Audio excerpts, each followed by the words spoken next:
వారు సైన్యములకు అధిపతియగు యెహోవా పరిశుద్ధుడు, పరిశుద్ధుడు, పరిశుద్ధుడు, సర్వలోకము ఆయన మహిమతో నిండి ఉన్నది అని గొప్ప స్వరముతో గాన ప్రతిగానములు చేయుచుండిరి.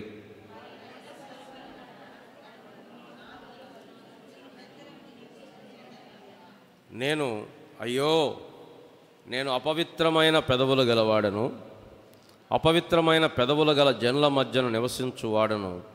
నేను నశించితిని, రాజును సైన్యములకు అధిపతియు నాకు యెహోవాను నేను కన్నులారా చూచితిననుకొంటిని.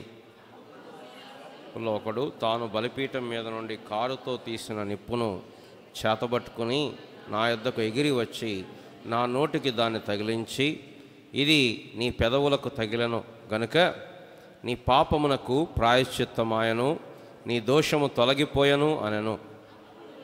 నీ ఎవరిని పంపెదను, మా నిమిత్తం ఎవడు పోవునని ప్రభు సెలవీయగా వింటిని. అంతటా నేను చిత్తగించుము, నేనున్నాను, నన్ను పంపుమనగా ఆయన, నీవు పోయి ఈ జనులతో ఇట్లనుము, మీరు నిత్యము వినుచుందురు గాని గ్రహింపకుందురు, నిత్యము చూచుచుందురు గాని తెలుసుకొనకుందురు. కన్నులతో చూచి, చెవులతో విని, హృదయముతో గ్రహించి, మనసు మార్చుకొని స్వస్థత పొందకపోవునట్లు ఈ జనుల హృదయమును కొవ్వజేసి వారి చెవులు మందపరిచి వారి కన్నులు మూయించుమని చెప్పాను. ప్రభువా, ఎన్నాళ్ళ వరకని నేను అడగగా ఆయన, నివాసులు లేక పట్టణములను, మనుషులు లేక ఇండ్లును పాడగు వరకును, దేశము బొత్తిగా బీడగు వరకును, దేశములో నిర్జనమైన స్థలములు విస్తారమగు వరకును అలాగున జరుగును. దానిలో 10వ భాగం మాత్రం విడవబడినను అదియును నాశనమగును. సింధూర మస్తకి వృక్షములు నరకబడిన తర్వాత అది మిగిలియుండు మొద్దు వలె ఉండును. అట్టి మొద్దు నుండి పరిశుద్ధమైన చిగురు పుట్టును. ప్రార్థన చేసుకుందా. ప్రేమ కలిగిన మా ప్రియ పరలోకపు తండ్రి, ఈ ఉదయకాల సమయంలో నీ వాక్యమును బట్టి వందనాలు, స్తోత్రాలు. నిన్ను ఆరాధించాలనేటువంటి చక్కని ఉద్దేశమును బట్టి నీ ప్రజలు నిన్ను ప్రేమించి సమయానికి నీ మందిరమునకు రాగలిగినందుకే వందనాలు, స్తోత్రాలు. ఈ సమయంలో మా ధ్యానమును ఆశీర్వాదకరంగా, దీవెనకరంగా చేయండి. చేరి వచ్చినటువంటి మేము ఆత్మతో, సత్యముతో నీకు అనుకూలమైన ఆరాధన మేము జరిగించడానికి కృప చూపించండి, సహాయము చేయమని, మీ దాసునికి కూడా మీరే సహాయపడమని మమ్మల్ని మీ చేతులకు అప్పచెప్పుకుంటూ యేసు ప్రభు నామమున ప్రార్థిస్తున్నాము తండ్రి.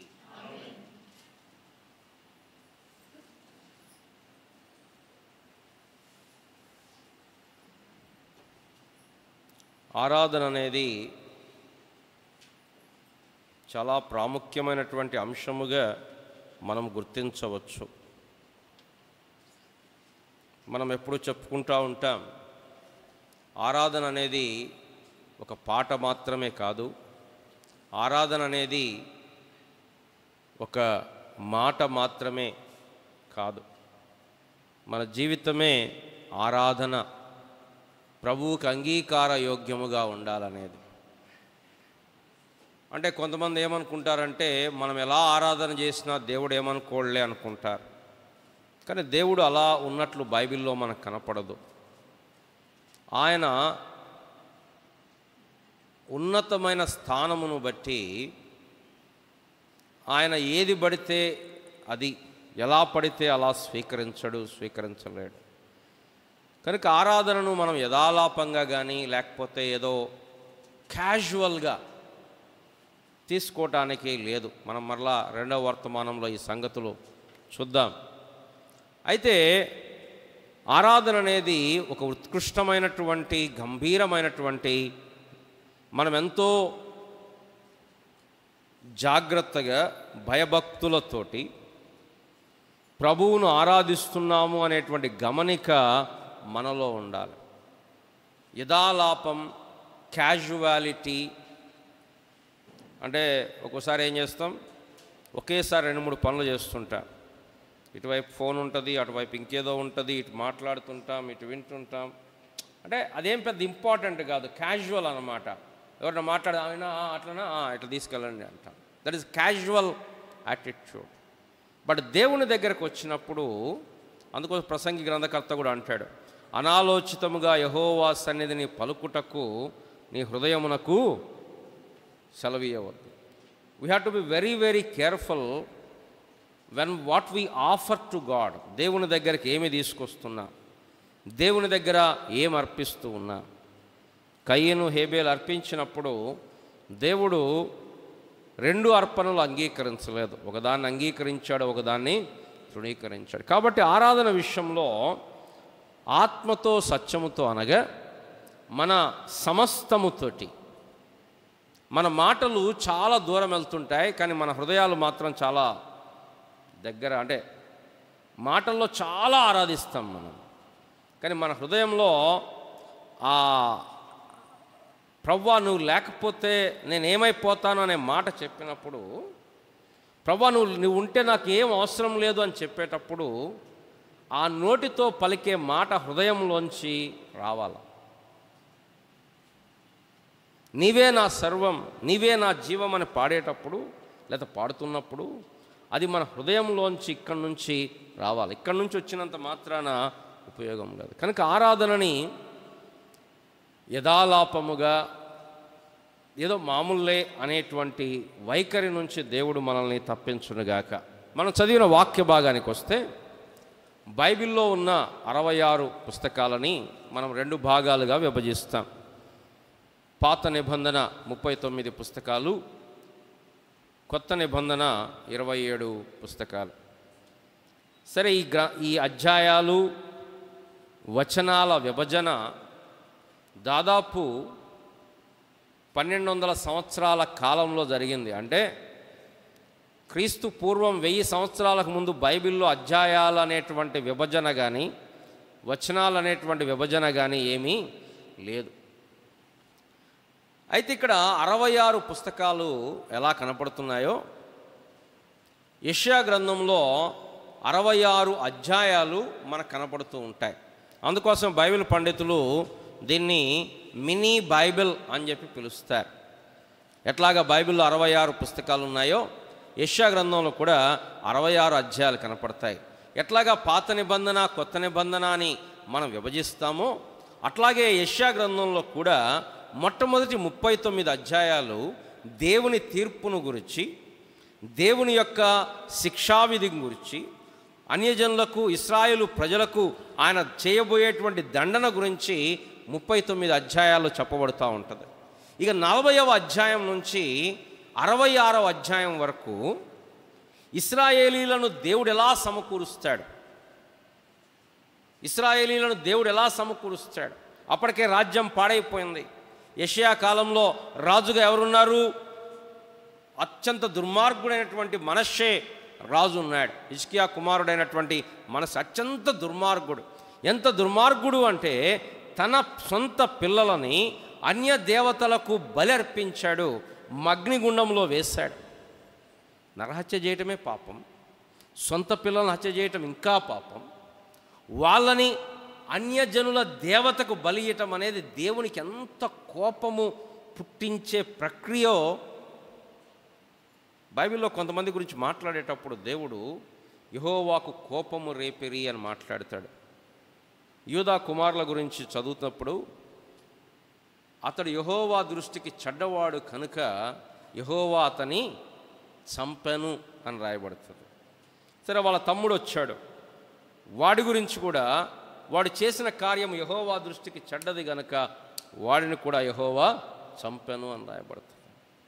యెరోబాము తానొక్కడే విగ్రహారాధన చేయటం మాత్రమే కాకుండా తన ప్రజలందరినీ విగ్రహారాధన నడిపించేసరికి యెరోబాము కనపడినప్పుడల్లా బైబిల్ ఏం చెప్తుంది తెలుసా? యెహోవాను విడిచి అన్య దేవతలను పూజించున్నట్లు ప్రజలను ప్రేరేపించిన యెరోబాము అంటే దేవుడు దాన్ని ఏమంటాం, ఆయన కోపము రేపిన సంగతి. అలాగే మనష్షే విషయంలో కూడా, అంటే ఆ కాలంలో ఇశ్రాయేలీలంతా చాలా తగ్గిపోయారు. యెరూషలేము మందిరం ఉంది కానీ బంగారం లేదు, బంగారం చాలా వరకు వెళ్ళిపోయింది, చాలా కొద్దిమంది ఉన్నారు. కాబట్టి 40 నుంచి 66 అధ్యాయాలు దేవుడు వారిని మరలా ఎలా సమకూరుస్తాడు, వారిని ఎలా మళ్ళా దేవుడు వారి పాత స్థితికి తీసుకొస్తాడు వివరించడానికి 27 అధ్యాయాలు రాయబడుతూ వచ్చాయి. కాబట్టి యెషయా గ్రంథం చాలా అద్భుతమైనటువంటి గ్రంథం. ఇంకొక ప్రాముఖ్యమైన సంగతి ఏంటంటే అన్యజనులను గురించి, అనగా యూదులు కానటువంటి వారి గురించి ఎక్కువ ప్రవచించబడిన గ్రంథం కూడా యెషయా గ్రంథమే. ఈ గ్రంథంలో ఈ 6వ అధ్యాయంలో we come to this spectacular event, the vision. దేవుని యొక్క దర్శనాన్ని యెషయా చూస్తున్న సంగతి మనం ఇక్కడ చదువుతూ ఉన్నాం. ఈ అధ్యాయాన్ని మనం 3 భాగాలు చేయొచ్చు. ఆయన దర్శనము, ప్రవక్త యొక్క ఒప్పుకోలు, దేవుడు ఆ ప్రవక్తకి పని నియమించటం, the vision, the confession and the commission. మొట్టమొదటిగా దేవుని యొక్క దర్శనము కనపడతా ఉంది. ఎలా చూస్తున్నాడు దేవుణ్ణి అంటే, రాజైన ఉజ్జియా మృతి నొందిన సంవత్సరమున అత్యున్నతమైన సింహాసనమందు ప్రభువు ఆసీనుడయునుట చూచితిని. పిల్లరా, మనం ఆరాధించాలి అంటే ప్రాముఖ్యమైనటువంటి అంశం ఏంటి తెలుసా? మనం ప్రభువును చూడాలి. ప్రభువును చూడకుండా మన ఆరాధన అర్థవంతంగా ఉండదు. ప్రభువుని ఎరగకుండా, ప్రభు యొక్క గుణలక్షణాలు తెలియకుండా ఒకవేళ మనం ఆరాధిస్తే అదేమవుతుంది?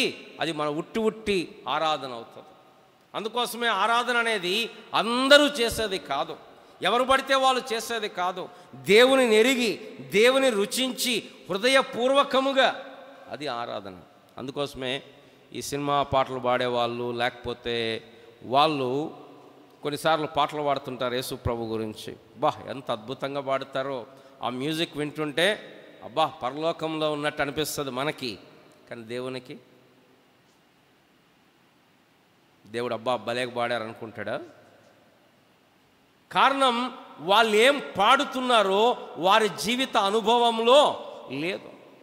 కానీ మనం ఆరాధించేది మన జీవిత అనుభవంలో లేకపోతే పిల్లరా, అది గొప్ప ప్రమాదం. ఎందుకు దాన్ని ఏమంటాం? అలాగ చేస్తే వేషధారణ అంటాం. మన జీవిత అనుభవంలో లేకుండా, ఆయనను రుచించకుండా ఆరాధించటం అనేది సాధ్యమైన సంగతి. కాబట్టి దేవుడు ఏం కోరుకుంటున్నాడు అంటే, మనం ఆయనను చూడాలి, మనం ఆయనను ఎరగాలి. ప్రవక్త అయినటువంటి అననీయ పౌలు గారు రక్షించబడినప్పుడు పౌలు గారి దగ్గరికి వచ్చి ఒక మాట చెప్తాడు. ఏమంటాడు? ఆయనను చూచుటకును ఆయన మాట వినుటకును. చూడండి, అపోస్తుల కార్యముల గ్రంథం యాక్ట్స్ ఆఫ్ అపోజల్స్,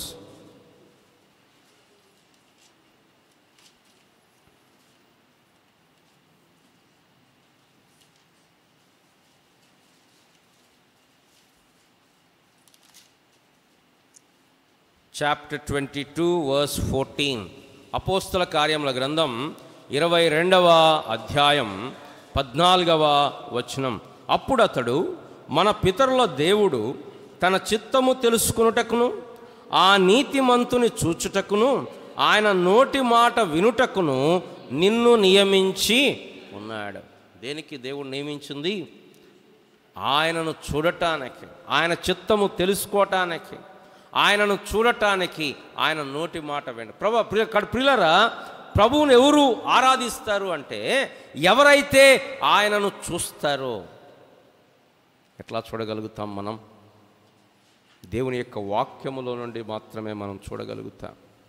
కాబట్టి దేవుడు తనను తాను బయలుపరుచుకునే దేవుడు. నిజంగా ఇప్పుడు ఈ పరలోక దర్శనమును మనం కానీ అక్కడ రాయబడకపోతే, దేవుడు తనను తాను బయలుపరుచుకొనబోతే ఎవ్వరూ కూడా దేవుణ్ణి తెలుసుకోలేరు.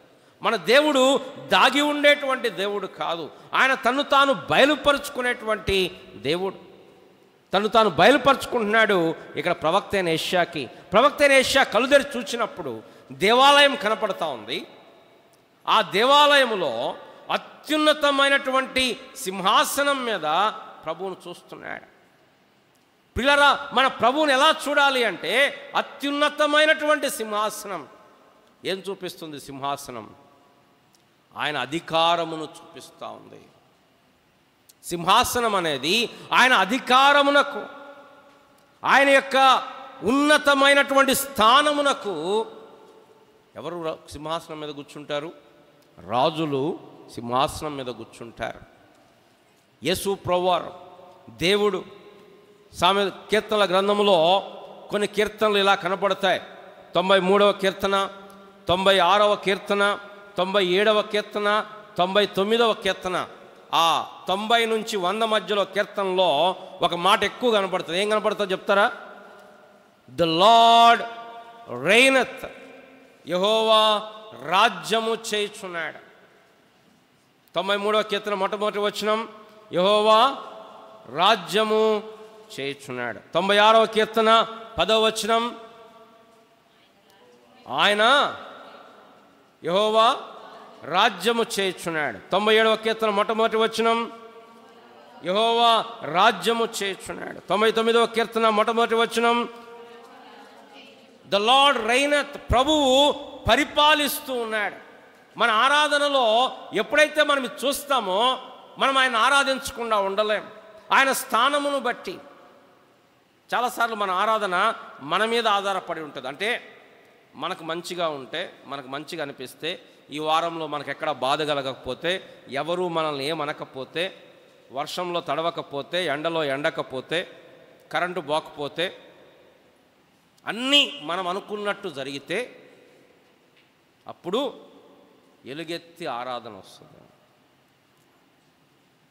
మనం అనుకున్నది జరగలేదనుకోండి, మన ఆరాధన తగ్గిపోతుంది.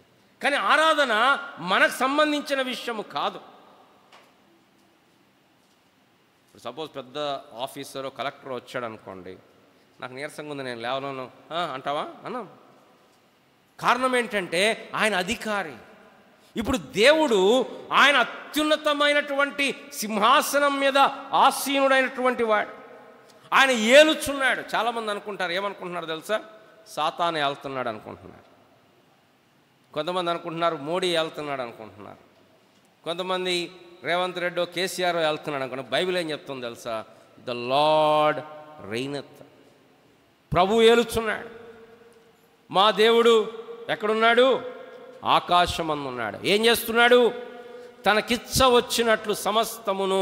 115వ కీర్తన 3వ వచనం, 115వ కీర్తన 3వ వచనం, మా దేవుడు ఆకాశమందున్నాడు, తనకిచ్చ వచ్చినట్లు. పిల్లరా, దేవుడు తన ఇష్టమును జరిగించేటువంటి వాడు. Is under no obligation to anybody. వాళ్ళేమనుకుంటారో, వీళ్ళేమనుకుంటారో, ఇలా చేయకపోతే ఏమవుతుందో, he doesn't have any obligation. Is absolutely sovereign. ఆయన ఏలుతున్నాడు. మనం అనుకున్నట్టు ఆయన చేయకపోవచ్చు, మనం ఎక్స్పెక్ట్ చేసినట్టు ఆయన చేయకపోవచ్చు, కానీ దేవుడు ఆయన సర్వాధికారి అయి ఉన్నాడు.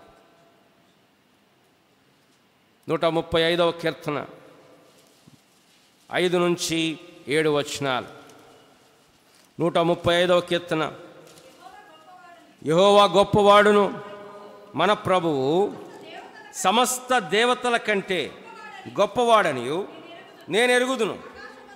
ఆకాశమందును, భూమి అందును, సముద్రముల యందును, మహాసముద్రములన్నిటి యందును ఆయన తనకిష్టమైనదంతయు జరిగించువాడు. అది సముద్రమైన, మహాసముద్రమైన, భూమైన, ఆకాశమైన. ఇప్పుడు మన ప్రధానమంత్రి ఉన్నాడు అనుకోండి, ఎక్కడ ప్రధానమంత్రి? ఈ దేశంలో ప్రధానమంత్రి.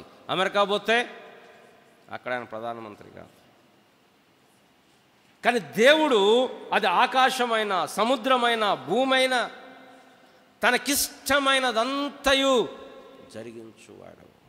ఇది దేవుని సార్వభౌమత్వం. మనం చదువుతాం దానియేలు 4:35లో ఆయన ఏం చేస్తున్నాడు? రాజులను, దానియేలు గ్రంథం 4వ అధ్యాయం 35వ వచనం, Book of Daniel chapter 4 verse 35. పిల్లలు కూడా బైబిల్ తీయాలి. భూనివాసుల ఎడలను, ఆయన దృష్టికి ఎన్నిక లేనివారు, ఆయన పరలోక సేనల ఎడలను, భూనివాసుల ఎడలను తన చిత్తము చొప్పున జరిగించువాడు.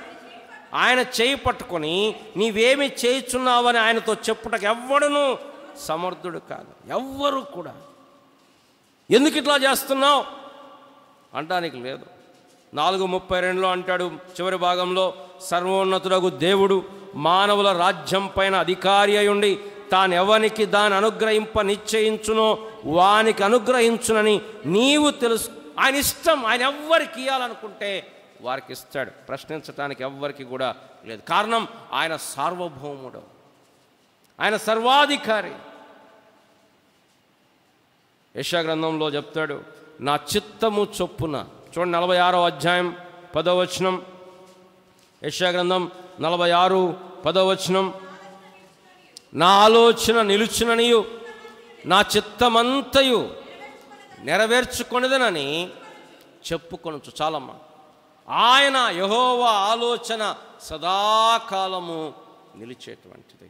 కనుక నువ్వు నేను ఆరాధిస్తున్న దేవుడు, నువ్వు నేను ఆరాధించవలసిన దేవుడు, మన ఆరాధన ఎవరికి చెందవలనో ఆ దేవుడు అత్యున్నతమైన సింహాసనమందు ఆసీనుడైన వాడు, అనగా ఆయన అధికారము కలిగినటువంటి వాడు, సర్వాధికారి.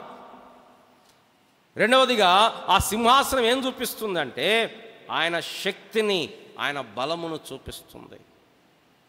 దేవునికి ఉన్న పేరేంటి? ఎల్ షద్దాయ్, అనగా సర్వశక్తి గల దేవుడు, సర్వశక్తి కలిగినటువంటి దేవుడు. ఆయన యొక్క శక్తి ఎంత గొప్పది అని మనం చూస్తే ప్రియులారా, దేవుడు అంటాడు, సారాతో అంటాడు, యెహోవాకు అసాధ్యమైనది ఏదైనా కలదా? కారణం సారా అనుకుంటుంది, అయిపోయింది, నా శరీరం పని అయిపోయింది, నా గర్భం ఉడిగిపోయింది, ఇంకెప్పుడేం జరుగుద్దిలే అనుకుంటుంది. దేవుడు అంటున్నాడు, యెహోవాకు అసాధ్యమైనది ఏదైనా ఉన్నదా? ఇర్మియా గ్రంథంలో 32వ అధ్యాయంలో దేవుడు చెప్పాడు ఇర్మియా ప్రవక్తకి, ఒక స్థలమును కొనుక్కోమని చెప్పాడు. కానీ అప్పటికే దేశమంతా కూడా కొల్లపోయింది. ఇందాక చెప్పాం కదా యెషయా ప్రవక్త కాలంలో ఎలా ఉందో. ఇక యెషయా తర్వాత ఒక 50-60 సంవత్సరాల తర్వాత వచ్చిన ఆయన ఇర్మియా. ఇక అప్పటికి దేశం అప్పటికే ఒక బ్యాచ్ వెళ్ళిపోయింది. దానియేలు వీళ్ళందరూ వెళ్ళిపోయారు, బబులోనికి వెళ్ళిపోయారు. కొంతమంది ఉన్నారు ఇక్కడ, అంతే. దేశం మొత్తం కాల్చివేయబడింది, త్రోసివేయబడింది.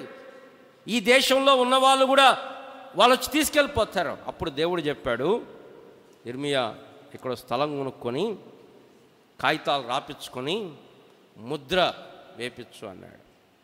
అప్పుడు ఇర్మియా అంటాడు, ప్రవ్వా ఇక్కడ స్థలం కొనుక్కోమంటున్నావు, ఈ స్థలం కొనుక్కొని ఏం చేసుకున్నాను నేను? అప్పుడు దేవుడు అన్నాడు, నేను సర్వ శరీరులకు దేవుడను, నాకు అసాధ్యమైనది ఏదైనా. చదువుదామా మాట? ఇర్మియా గ్రంథం 32వ అధ్యాయం. ఇర్మియా గ్రంథం 32వ అధ్యాయం 27వ వచనం. నేను యెహోవాను, సర్వ శరీరులకు దేవుడను, నాకు అసాధ్యమైనది ఏదైనా. ఎందుకు?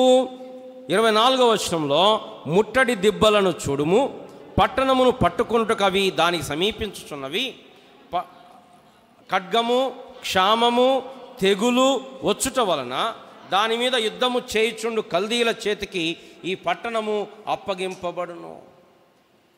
ప్రభా, ఇట్లాంటి సమయంలో ఏం చెప్తున్నావు? ధనమిచ్చి ఈ పొలమును కొనుక్కొని సాక్షులను పిలుచుకొనిమని నీవే నాతో, అయితే ఈ పట్టణము కల్దీల చేతికి.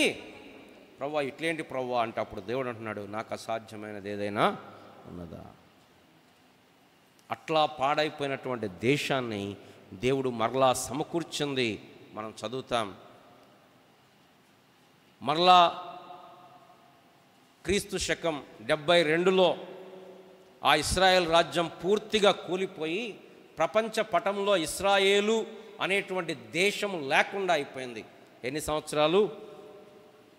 72 నుంచి 1948 వరకు ప్రపంచ పటంలో ఇశ్రాయేలు అనే దేశం లేదు. ఆల్రెడీ 536, 586 ఆ సమయంలో బబులోను చెరకు పోయారు. 70 సంవత్సరాలు అక్కడ ఉన్నారు. మళ్ళీ మనం బైబిల్ స్టడీలో చూసాం, జెరుబ్బాబేలు కాలంలో కొంతమంది, మళ్ళా ఎజ్రా కాలంలో కొంతమంది, నెహెమ్యా కాలంలో కొంతమంది వచ్చి దేశాన్ని బాగు చేసుకొని బందిరం కట్టుకొని అక్కడ నివాసం ఉన్నారు.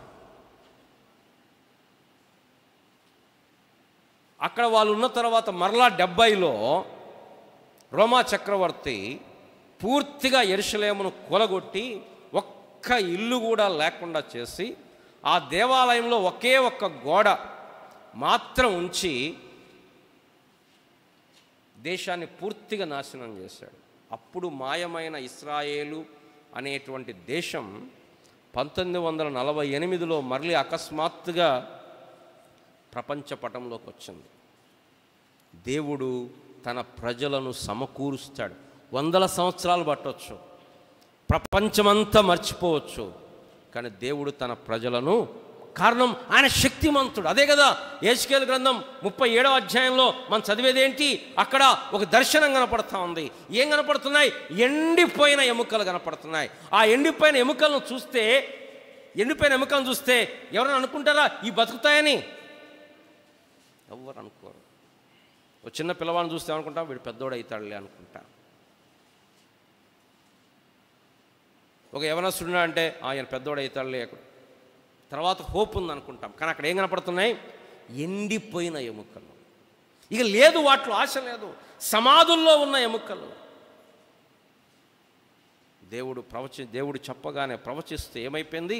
ఆ ఎండిన ఎముకలన్నీ ఒకదానికొకటి అతుక్కొని నరాలు వచ్చాయి, చర్మం వచ్చింది, రక్తనాళాలు వచ్చాయి. మరలా ప్రవచిస్తే ఆ జీవవాయువు వారిలోకి వచ్చి వారు మహాసైన్యమై నిలిచారు. అప్పుడు దేవుడు అంటే ఆ కాంటెక్స్ట్ ఏంటి అక్కడ అంటే ఈ మాట నేను చెప్తుంటే ఒక తమ్ముడు విని ఏమన్నాడు చూసారా, మనిషి మాటలో ఎంత గొప్పతనం ఉంది, మనిషి ప్రవచిస్తే వాళ్ళందరూ లేచారన్నాడు. అక్కడ కాంటెక్స్టు మనిషి ప్రవచిస్తే కాదు, దేవుని శక్తి. మనిషి కాకపోతే దేవుడు గాడిదను పెడతాడు అక్కడ కదా, మనిషి కాకపోతే గాడిదను పెడతాడు, బండతో మాట్లాడిస్తాడు దేవుడు. సో ఇక్కడ మనిషిలో ఉన్న గొప్పతనం కాదు, ఆ కాంటెక్స్ట్ అక్కడ సందర్భం ఏంటంటే ఎండిన ఎముకలను కూడా దేవుడు ఎట్లా జీవింప ఆయన శక్తి. 2 విషయాలు చూసాం. ఆయన ఆరాధించాలంటే మొట్టమొదటిగా ఆయనను చూడాలి. ఎలా చూడాలి ఆయనని? ఒక చిన్న పిల్లవాళ్ళలాగానో మాలాగా మనలాంటి వాడు, సపోజ్ మనకంటే చిన్నోళ్ళు వచ్చారనుకో మనం ఏమంటాం? కూర్చొని అన్న అంటాం. కానీ ఆరాధన అంటే ఆయన ఎంత గొప్పవాడో తెలిస్తే మన ఆరాధన అంత విలువైనది. ఇప్పుడు మనం పెళ్ళిళ్ళకి వెళ్ళినప్పుడు గిఫ్ట్లు ఇస్తాం. మన గిఫ్ట్ వాల్యూ దేన్ని బట్టి ఉంటుంది? దేన్ని బట్టి ఉంటుంది? వాళ్ళతో మనకు ఉన్న అనుబంధాన్ని బట్టి, వాళ్ళు ఎంత విలువైన వాళ్ళు అనేదాన్ని బట్టి. దేవుడు ఎంత విలువైన వాడు అనేది మనకు అర్థమైతే మన జీవితాన్ని సైతం ఆయనకు అర్పించటానికి మనం వెనుదీయం. చాలాసార్లు మన డబ్బు ఇవ్వటానికి, మన సమయం ఇవ్వటానికి, మన యొక్క శక్తి ఇవ్వటానికి వెనకదీస్తాం. కారణం ఏంటి తెలుసా? దేవుని విలువ మనకు అర్థం కావట్లా, ఎంత విలువైన వాడో మనకు అర్థం కావట్లా. ఆ విలువ ఎరిగారు కాబట్టే పౌలు, పేతురు, అపోస్తలు అందరూ తమ జీవితాన్ని అట్లా తృణీకరించారు. వారు ఎరిగారు దేవుడు ఎంత విలువైన వాడో. ఇక్కడ ఆరాధన అనేది ఎప్పుడు బయటకు వస్తుంది అంటే ఆయన ఎంత విలువైన వాడో మనం గ్రహిస్తే, ఆయనను చూస్తే. ఆయన ఎక్కడ చూస్తున్నాడు? భక్తుడు అత్యున్నతమైనటువంటి సింహాసనం మీద చూస్తున్నాడు. ఆ సింహాసనం దేనికి సాదృశ్యం? ఆయన యొక్క అధికారమునకు సాదృశ్యం. ఆయనకు మించిన అధికారము ఈ లోకములో లేదు. రెండవది ఆయన శక్తికి సాదృశ్యం. ఆయన ఎంత శక్తిమంతుడు అంటే బండలో నుండి నీటిని రప్పిస్తాడు, చెకుముకి రాతి బండను నీటి మడుగుగా మారుస్తాడు, అరణ్యమును పుష్పింపజేస్తాడు, నదిని ఎండిపోజేస్తాడు, ఎండిన వాటిని వనములుగా మారుస్తాడు. ఆయన ఎంత శక్తిమంతుడు. ఆయనకు అసాధ్యమైనది అసలు లేనే లేదు. మూడవది ఆ సింహాసనం దగ్గర ఉన్నప్పుడు ఏం కనపడుతుందంటే ఆయన మహిమ కనపడతా ఉంది. మూడవది అది ఆయన శక్తి, ఆయన అధికారం కనపడతా ఉంది. రెండవది ఆయన యొక్క శక్తి కనపడతా ఉంది. మూడవది ఆయన మహిమ కనపడతా ఉంది. ఏంటి మహిమ అంటే? ప్రకాశము. ఆయన మహిమ అంటే ప్రకాశము. నిర్గమకాండం 40వ అధ్యాయంలో దేవుని యొక్క మహిమ దిగి వచ్చింది. ప్రత్యక్ష గుడారంలో ఆయన మహిమ తేజస్సు ప్రకాశిస్తుంటే మోషే కూడా లోపలికి వెళ్ళలేకపోయాడు. ఆయన మహిమ అలాంటిది. ఇక్కడ కూడా ఆయన మహిమ ఎంత ప్రకాశవంతమైనదంటే అక్కడ హెవెన్లీ బీయింగ్స్ మనకు కనపడుతున్నారు, ఏంజలిక్ బీయింగ్స్ కనపడుతున్నారు, సెరాపులు అనే వాళ్ళు కనపడుతున్నారు. వారి గురించి ఈ ప్రవక్త మాట్లాడుతూ అంటున్నాడు, వారికి 6 రెక్కలు ఉన్నాయి. వారికి 6 రెక్కలు ఉన్నాయి.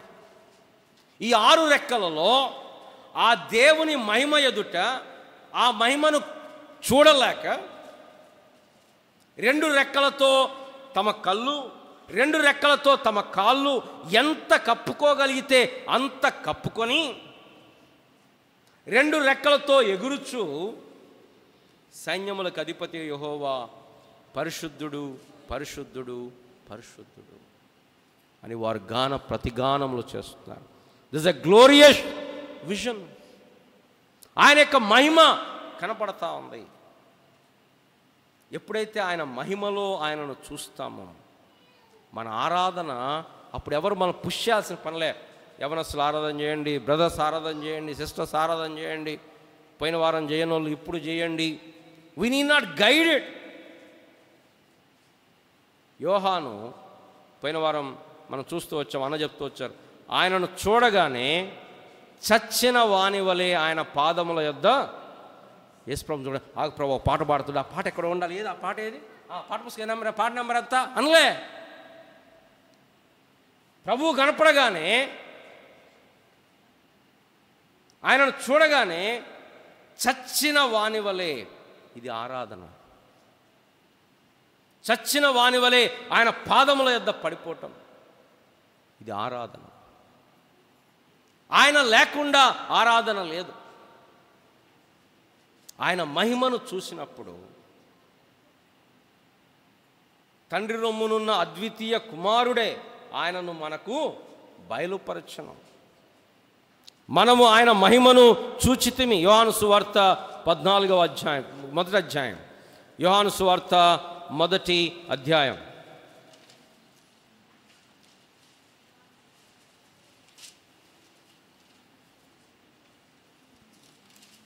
యోహాను సువార్త 1వ అధ్యాయం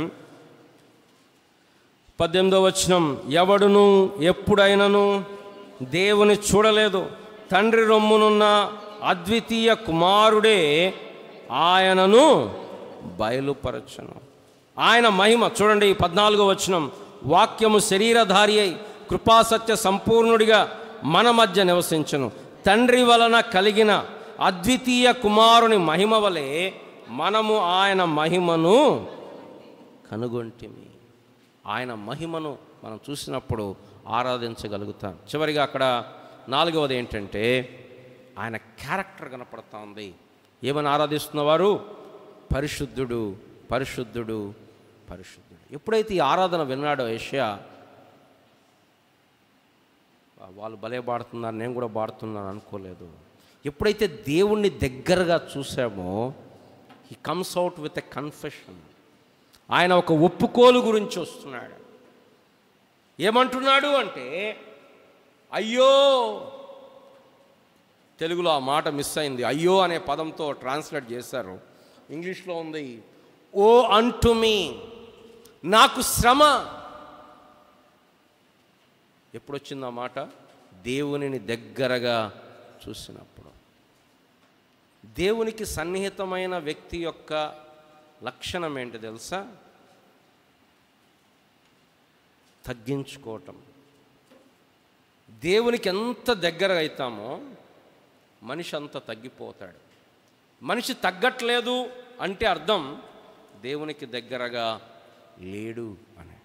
యెషయా ప్రవక్త 5 అధ్యాయాలు మనం చదివితే ఈ దర్శనానికి ముందు కూడా ఆయన ప్రవచిస్తూ వచ్చాడు కదా. చూడండి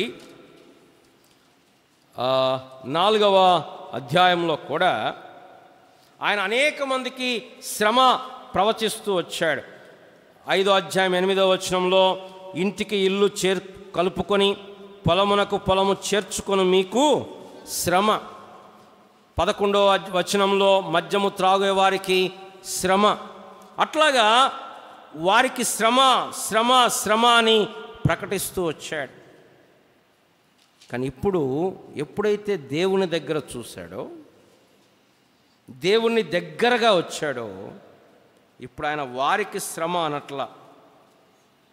ఏమంటున్నాడు? నాకు శ్రమ. ఎందుకు? ఐఎమ్ అండన్, నేనేమి చెయ్యలేను. ఇంత గొప్ప పరిశుద్ధ దేవుని దగ్గరకు వచ్చినప్పుడు వాళ్ళలాగా నేను పాడలేను, నేను దగ్గరికి రాలేను, నా వల్ల కాదు. ఎందుకంటే నేను అపవిత్రుడను, అపవిత్రమైన పెదవులు గల ప్రజల మధ్య. ఇది నిజమైనటువంటి, అంటే దేవుడు ఎంత గొప్పవాడో ఎరిగి మనం ఎంత దౌర్భాగ్యులమో ఎరగటం నిజమైన ఆరాధన. ఇది తెలియకపోతే మనం నిజంగా ఆరాధించలేం. యేసు ప్రభు అప్పటికి ఇంకా పేతురు వాళ్ళు ఫుల్ టైం వెంబడించట్లా. ప్రభు అన్నాడు పేతురుతోటి, కొంచెం ఓడ లోపలికి నెట్టు, పడవ లోపలికి నెట్టు, నేను మాట్లాడుతానన్నాడు. ఆ ఓడలోంచి ప్రభు మాట్లాడాడు. పొద్దున్నే అది రాత్రంతా వాళ్ళు చేపలు పట్టారు, ఒక్క చేప కూడా పడలే, 2 బోట్స్ వాళ్ళు. ప్రభు అన్నాడు లోపలికి వెయ్యి, ప్రసంగం అయిన తర్వాత లోపలికి వెళ్ళి పట్టండి అన్నాడు. అప్పుడు పేతురు అన్నాడు, రాత్రంతా శ్రమ పడ్డాం, అయినా ఒక్క చేప కూడా పడలేదు, అయినా సరే నీ మాట చొప్పున మేము వలలు వేస్తాం. వేశారు. 2 పడవలు మునిగిపోయేంతగా చేపలు పడతా ఉన్నాయి. వెంటనే పేతురు ఏమనాలా? ప్రభువానికి దండం పెడతా, నువ్వేమన్నా చెయ్యి, ఇట్లా రాత్రంతా వచ్చి పట్టేదొద్దు, నువ్వు ఎప్పుడు వస్తావో చెప్పు, అప్పుడు వస్తాం. నువ్వు ఎక్కడ చెప్తే అక్కడ పళ్ళేస్తాం, 2 నిమిషాలు అయిపోద్ది. కావాలంటే మా దాంట్లో నీకు కొంత కమిషన్ ఇస్తాం. కాబట్టి నువ్వు రోజు ఏదో ఒక టైం చెప్పు, ఆ టైంకి వచ్చి చేపలు తెచ్చుకుంటాం అన్నాడా? అలా ఏమన్నాడు? నేను పాపాత్ముడను, నన్ను విడిచి. That is the true response of a believer when he sees the holiness, when he sees the glory and majesty and the power of the true God. అది నిజమైనటువంటి రెస్పాన్స్, అది ఆరాధన అంటారు. పిల్లరా, ప్రభు దగ్గరకు వచ్చినప్పుడు, ప్రభుని ఆరాధించేటప్పుడు ఆయన ఎంత ఉన్నతమైన వాడు, ఆయన శక్తి, ఆయన యొక్క మహిమ, ఆయన యొక్క అధికారం ఎంత ఉన్నతమైనదో, మనము ఎలాగ ఆయనకి ఎక్కడ తగిన వారము కాదో, ఆయన ఆశీర్వదించడానికి కానీ, ఆయన కనికరించడానికి కానీ, ఆయన మన పట్ల ప్రేమ చూపించడానికి కానీ, మన కోసం పరలోకాన్ని విడిచిపెట్టి ఈ లోకంలో శరీరధారిగా రావటానికి కానీ, ఈ లోకంలో శ్రమలు అనుభవించడానికి కానీ, ఈ లోకంలో మన కొరకు సిలువ ఎక్కి ఆ సిలువ మీద మన కొరకు రక్తం కార్చడానికి కానీ మనము ఏ మాత్రము దీనికి పాత్రులము కాదు. ప్రభువా, ఏమర్పించగలను నీకు? అసలు ఎట్లా ప్రభువా, ఎట్లా ప్రేమించావు నన్ను? నా గురించి తెలిస్తే మా సొంత వాళ్ళు ప్రేమించరే, నన్ను ఎట్లా ప్రేమిస్తావు ప్రభువా? కాబట్టి యెషయా ప్రవక్త 0 అయిపోయాడు అక్కడ. There is not even 1%.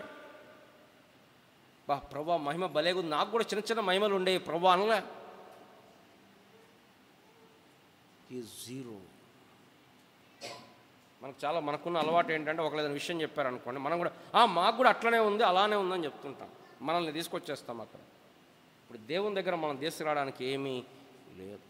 కానీ ప్రవక్త ఎప్పుడైతే ఆ మాట చెప్పాడో, బలిపీఠం మీద నుండి నిప్పు తీసుకుని వచ్చి ఆ అపవిత్రతకి ప్రాయశ్చిత్తము చేశాడు దేవుని యొక్క దూత.